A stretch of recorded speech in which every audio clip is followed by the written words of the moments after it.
This section of the Andaman Sea just off the coast from Thailand is an area frequently used by these human traffickers.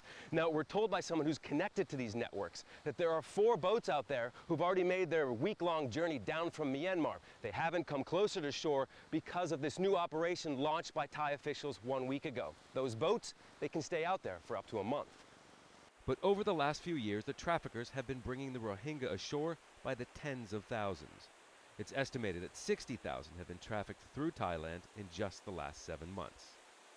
The human cargo is then loaded into smaller boats out at sea, a few dozen in each. They then make their way up these inlet waterways. This is one of the drop-off points. They do it at night so no one can see. Then they make their way to the jungle camps. Some are bundled into the back of pickup trucks.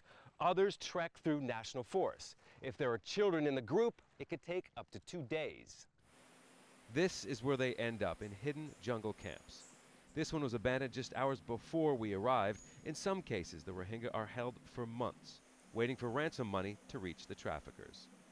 This is a group of about 10 soldiers, and they're actually going to hike up into the jungle and put barbed wire along the border between Malaysia and Thailand. This is the first time they've done it, and they're going to stay there for a week. It's a remote area where people can come and go across the unmarked border.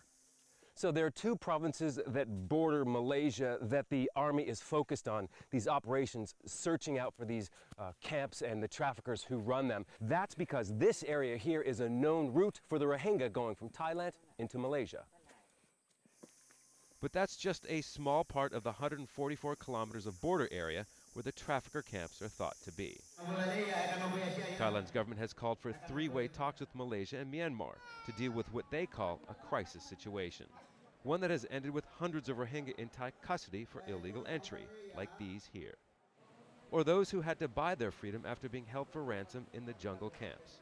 Or worse yet, those who were killed by their captors or died along the way. Scott Heidler, Al Jazeera, near the Thai-Malaysian border.